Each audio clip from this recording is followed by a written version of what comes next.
높아진 물가로 힘든 연말이 되고 있다는 여론조사 결과가 나왔습니다. 경제 관련된 부정적인 인식은 현 정부에도 부담이 되고 있습니다. 워싱턴주가 며칠간 이어진 비로 비상사태를 선포했습니다. 주민 수만 명이 긴급 대피하는 등 혼란이 이어지고 있습니다. 올해 전국에서 250만 명의 불법 체류자들이 체포된 것으로 집계됐습니다. 이들은 강제 추방되거나 자진 출국을 선택하고 있는 것으로 조사됐습니다. 빈 상업용 건물을 주거용으로 변경하도록 만드는 조례안이 로스앤젤레스 시의회를 통과했습니다. 남가주 사진작가협회의 19번째 정기전시회가 어제 로스앤젤레스 한국문화원에서 개막했습니다. 이번 전시회는 오는 26일까지 이어집니다. 매일 아침 마리아, 샘, 알렉스, 에이미는 단지 비즈니스를 하는 게 아닙니다. 꿈을 만들어가고 있죠. CBB는 각 비즈니스의 이야기를 알고 고객 한 분 한 분께 꼭 맞는 솔루션을 제공합니다. 저희가 만드는 것은 단지 금융거래 관계가 아닙니다. 고객 한 분 한 분과의 파트너십입니다. CBB and me. CBB and me. CBB and me. CBB뱅크, 고객 한 분 한 분을 위한 금융 파트너십을 만듭니다. 늘 가족이 먼저였던 당신. 늘 우리가 먼저였던 당신. 그런 부모님의 건강을 위해 서울 메디칼 그룹이 준비했습니다.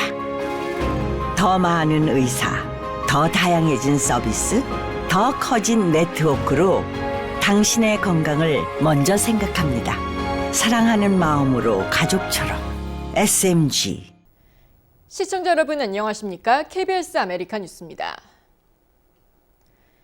미국 내 소비자들이 고물가로 인해 힘든 연말을 보내고 있다는 여론조사 결과가 나왔습니다. 대다수 미국인들이 현재 미국의 경제가 안 좋다고 평가하면서 현 정부의 경제정책 지지율에도 빨간불이 켜졌습니다. 윤범수 기자가 보도합니다. 뚜렷한 고물가가 지속되면서 내년 경제 역시 나아지지 않을 것이다. 경제 관련 여론조사에서 나온 미국인 다수의 부정적 의견입니다. AP NORC가 실시한 여론조사 결과 응답자 3분의 2가 넘는 68%가 현재 미국 경제가 나쁘다라고 답했습니다. 좋다라고 답한 사람은 31%였는데 민주당과 중도층 응답자는 각각 84%와 80%가 나쁘다고 답한 반면 공화당 지지 응답자는 44%만이 나쁘다고 답해 차이를 보였습니다. 소비자들이 가장 큰 경제 지표로 삼는 물가와 관련해서는 대다수가 고물가가 지속되고 있다고 우려했습니다. 특히 식료품의 경우 87%의 응답자가 평소 가격보다 높다고 답했고 전기료와 연말 선물 가격이 비싸다고 답한 응답자도 각각 69%와 63%에 달했습니다. 전문가들은 고물가에 대한 인식이 인플레이션 속도가 최고치에 달했던 지난 2022년과 비교해 크게 달라지지 않은 점에 주목하고 있습니다. Change the fundamental problem. It's not just about inflation rates. It's about the price level. And people still say things cost too much. 내년 경제에 대한 기대감도 낮아졌습니다. 내년 경제가 더 나아질 것이라고 예상한 응답자는 23%에 그쳤는데 이는 1년 전 38%에서 크게 감소한 수치입니다. 상당수가 경제가 단기간에 개선될 것이라는 기대를 접은 것으로 해석됩니다. 이처럼 부정적인 경제 인식은 취임 1년을 맞는 트럼프 대통령 입장에선 부담입니다. We're seeing some of that as well in Trump's approval rating on the economy, which fell from 40% in March to 31% now. 전문가들은 취임 이후 핵심 정책이었던 상호 관세 부과가 물가 압력을 가중시키고 경제 안정성에 대한 불안감을 일으키면서 이번 여론조사 결과로 이어졌다고 분석했습니다. 트럼프 대통령 입장에선 내년 중간 선거를 앞두고 고물가에 대한 우려를 해소하는 것이 큰 과제가 될 것으로 보입니다. KBS 뉴스 윤범수입니다. 서북부 워싱턴주에 며칠간 이어진 비로 홍수가 발생해 비상사태가 선언되고 주민 수만 명이 대피했습니다. 워싱턴주 스케지 카운티 당국은 오늘 벌링턴시 게이지 슬로 강이 범람, 주택 침수가 시작돼 모든 주민의 대피령을 내렸다고 밝혔습니다. 앞서 스케지 카운티 당국은 게이지 슬로 강의 주류인 강 수위가 마운트 버논 지역 기준 역대 최고인 37피트를 넘어서자 인근 저지대 주민 7만 8천여 명에게 대피령을 내렸습니다. 올해 전국에서 250만 명의 불법 체류자들이 체포된 것으로 집계됐습니다. 체포된 불체자들의 상당수는 강제 추방, 일부는 자진 출국을 선택한 것으로 확인됐습니다.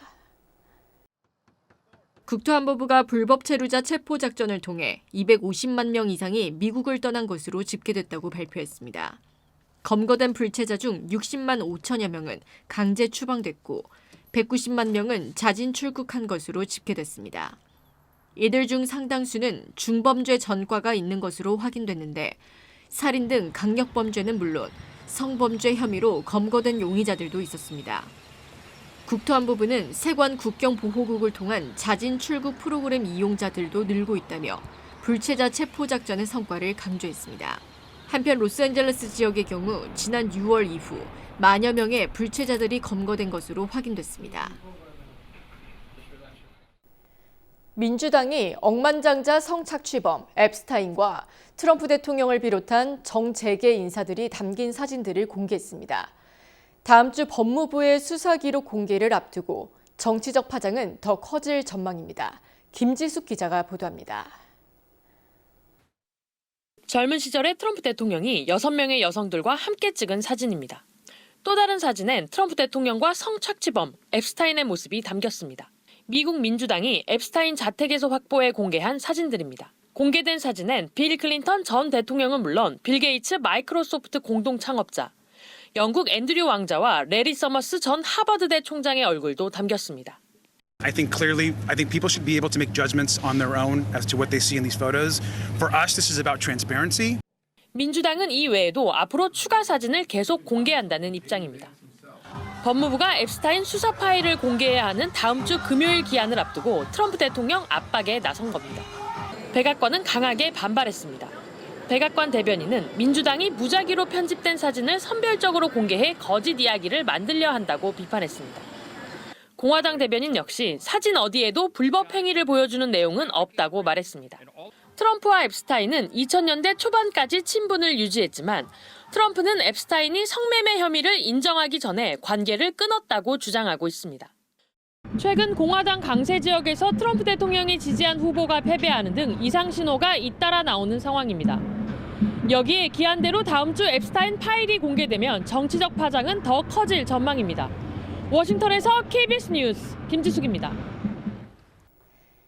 빈 사무실과 상업용 건물의 용도를 주거용으로 변경하는 정책을 시 전역으로 확대하는 내용의 조례안이 지난 10일 LA시 의회를 통과했습니다. 캐런 베스 LA시장이 취임 초 행정명령으로 시행한 저소득층 아파트 인허가 간소화 정책을 법제화하는 조례안도 가결됐습니다.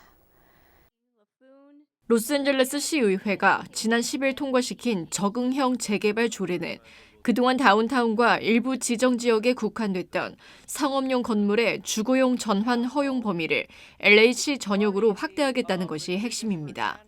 팬데믹 이후 공실이 크게 증가한 오피스와 상업 공간을 적극적으로 활용해 주택난을 완화하겠다는 취지입니다.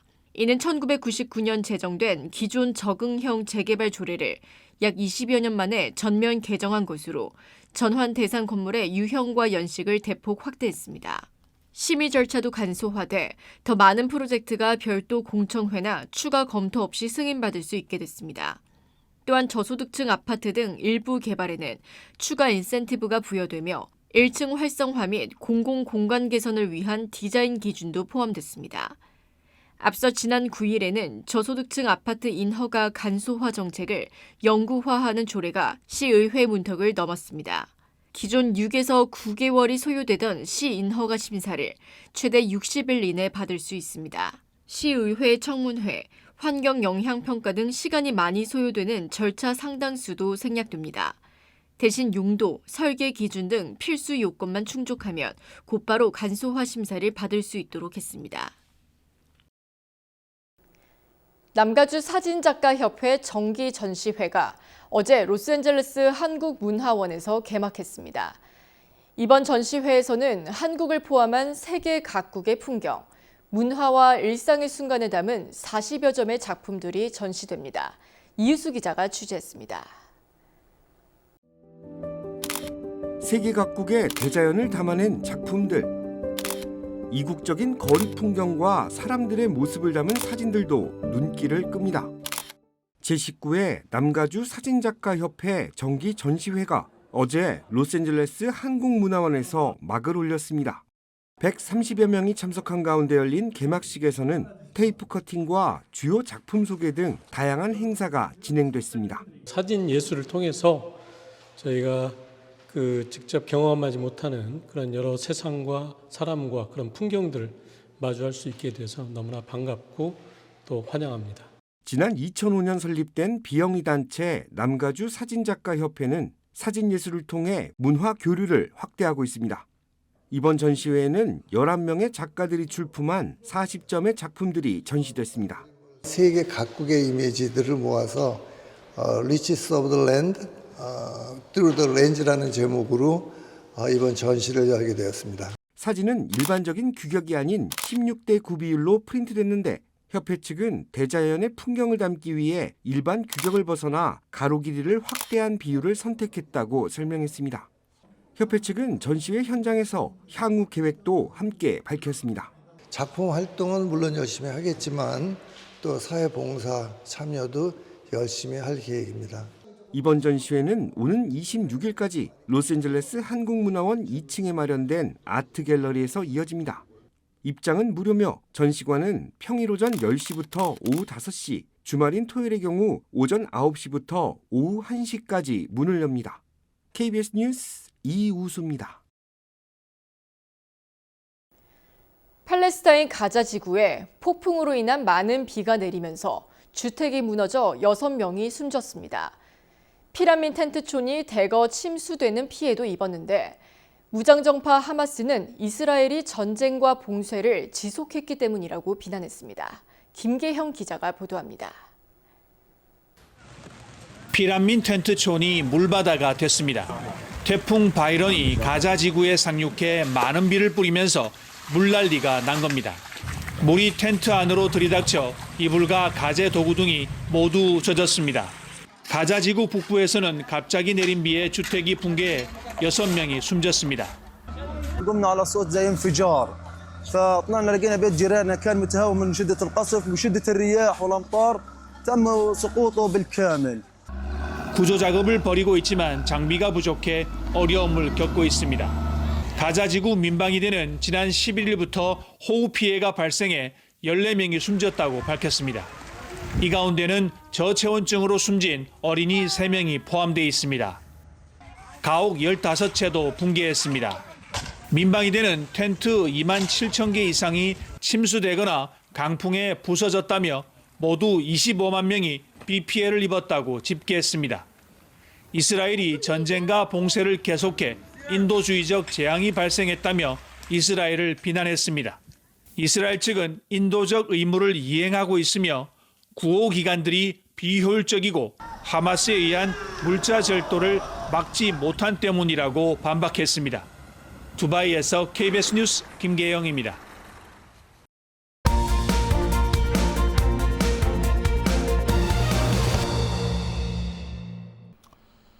이슈 인사이드 시작합니다. LA에서 자영업을 하며 4인 가족을 부양하는 45살의 김모 씨. 올해 소득은 12만 9천 달러로 지난해와 비슷합니다. 그런 김 씨는 내년부터 건강보험 보조금 자격이 박탈됩니다. 올해까지 내던 월 보험료는 900달러 선에서 2,000달러로 껑충 뛰어오릅니다. 전체 가계 소득으로 봤을 때 오히려 12,000달러의 소득이 줄어드는 셈입니다. 오렌지 카운티에서 맞벌이를 하며 미성년 자녀 셋을 키우는 50대 이 씨 부부 역시 상황은 마찬가지입니다. 경기가 안 좋은 탓에 소득은 오히려 지난해보다 4,000달러나 줄었는데 내년부터 보험료는 1,000달러 이상이 늘어나게 됩니다. 결과적으로 가처분 소득은 무려 2만 달러 가까이 줄어듭니다. 지금 설명드린 이 사례들은 내년 건강보험 보조금이 사라질 경우 발생할 수 있는 소득 감소분을 연령, 가구수, 소득, 지역별로 AI를 통해 산출한 것입니다. 가상이지만 실제 내년 수많은 개인과 가정들이 직접 맞닥뜨릴 수 있는 현실이기도 합니다. 엘리지빌리티 클립 또는 서브시디 클립, 최근 언론과 각종 기관에서 자주 언급되는 단어입니다. 번역하면 자격절벽 또는 보조금 절벽이 되겠죠.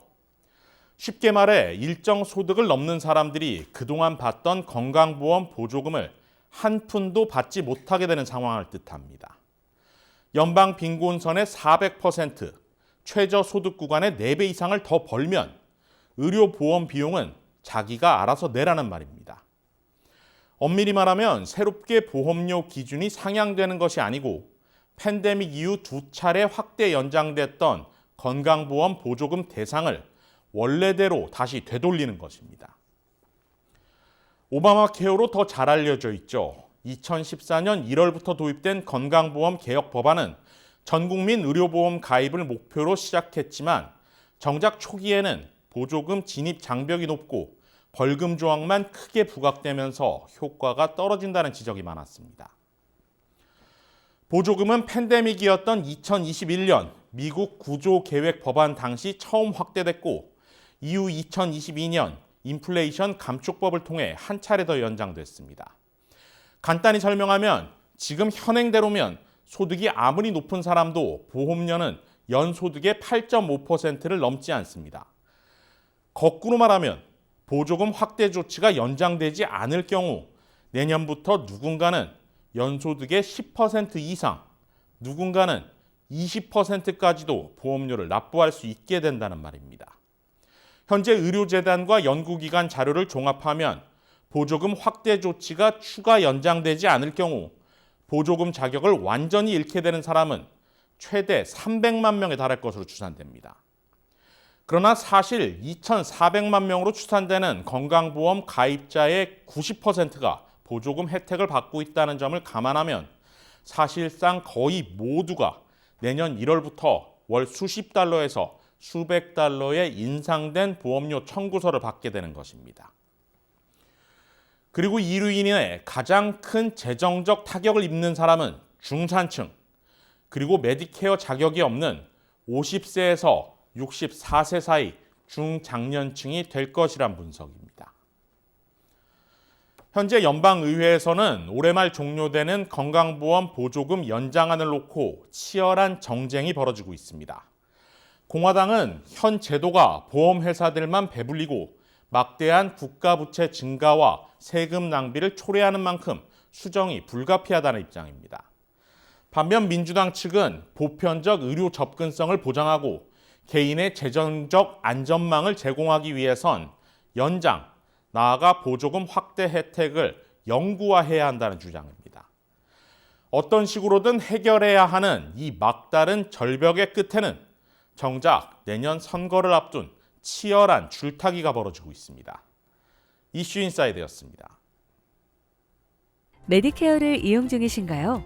2026년 아스티바 헬스 플랜으로 월 185불 파트 B 보험료를 지원받을 수 있습니다. 자세한 내용은 1888-688-8584로 문의하세요. 2026년 아스티바 헬스 플랜은 식료품과 일반 의약품 비용으로 연체대 2,880불까지 혜택을 드립니다. 사용하지 않은 금액은 다음 달로 2월됩니다. 자세한 내용은 1888-688-8584로 문의하세요. 일주일째 확전 양상을 보이던 태국과 캄보디아의 국경 교전이 중단될 것으로 보입니다. 양국 정상과 통화하며 중재에 나선 트럼프 대통령이 오늘 오전 휴전 합의를 이끌어냈다고 밝혔습니다. 우한울 기자가 보도합니다. 다연장 로켓포가 굉음과 함께 잇따라 발사됩니다.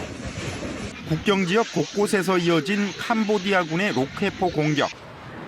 태국군도 총공세에 나섰습니다.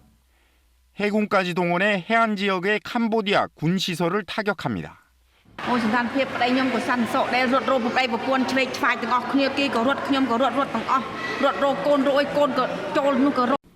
교전 지역이 확대되면서 민간인을 포함해 20명 넘게 숨졌습니다. 1000년 이상을 견뎌온 유적지들도 파괴됐습니다. 양국에서 수십만 명이 피난길에 올랐습니다. กลัวมันมาหาเราไม่ใช่ว่าเพราะว่ามันคือรวมกันไงค่ะ 대규모 전쟁으로 번질 수 있다는 우려가 커지던 상황. 지난 10월 휴전 협정을 성사시켰던 트럼프 미국 대통령이 다시 중재에 나섰습니다. I think I'm going to have to make a couple of phone calls on Thailand and we'll get that one back on track. 트럼프 대통령은 우리 시각으로 오늘 새벽 SNS에 양측이 모든 교전을 중단하고 원래의 평화협정에 복귀하기로 합의했다고 밝혔습니다. 앞서 태국 총리는 모든 결정은 태국 정부가 하겠다며 단호한 입장을 내놔 중재 전망이 어두웠지만 트럼프 대통령이 양측의 합의를 끌어내며 일주일간의 교전이 마무리될 것으로 보입니다. KBS 뉴스 우한울입니다. 트럼프 행정부가 전문직 비자인 H-1B 신청 수수료를 10만 달러로 올린 데 반발해 캘리포니아를 비롯한 19개 주 정부가 소송에 나섰습니다. 롯본타 캘리포니아 법무장관은 오늘 트럼프 대통령은 해당 수수료를 부과할 권한이 없으며 이는 비자 프로그램 운영에 필요한 비용만을 징수하도록 허용한 연방법에 위배되는 것이라며 이 같은 소송 방침을 밝혔다고 로이터 통신이 보도했습니다. 소송에는 매사추세츠, 뉴욕, 애리조나, 콜로라도 등 18개 주가 참여했습니다. 상공회의소가 제기한 소송, 여러 노동조합과 고용주들이 연합해 제기한 소송에 이어 이번 주 정부 소송은 H-1B 비자 수수료를 둘러싼 세 번째 소송이 될 전망입니다.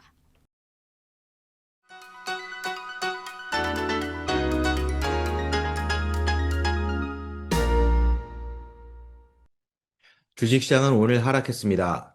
초반에 혼저세를 셀러프 모드로 뒤집었는데요. 그럼에도 개장 초 나홀로 잠시 강세를 보였던 다우존스가 이틀 연속 사상 최고치를 경신했고 3대 지수 중 유일하게 이번 주도 상승한 주로 마무리했습니다. 그동안 뒤처졌던 다우존스가 오히려 3주 연속 상승 흐름을 기록했습니다. 반면 3주 만에 가장 큰 낙폭을 보이며 추락한 내스닥은 이틀 연속 떨어지며 AI 관련주들을 강하게 압박했습니다. 어제 오라클에 이어 오늘은 브라드컴까지 폭락하며 기술주 전반에 집중된 패닉셀링을 유발했습니다. 한마디로 이틀 연속 강하게 두들겨 맞은 셈인데요. 브라드컴의 실적이 분위기 반전에 이끌지 못하고 오히려 매도 심리에 불을 붙이는 쪽으로 작용했습니다. 하지만 오늘도 막판에 몰려온 매수세 덕분에 장은 낙폭의 4분의 1 정도를 줄인 채 마감해 공포 심리가 극대화되는 상황은 모면했습니다. 다음 주 수요일 마이크론의 실적을 앞두고 분위기 반전이 나올 수 있다는 기대감이 작용한 모습입니다. 지금까지 김재한이었습니다.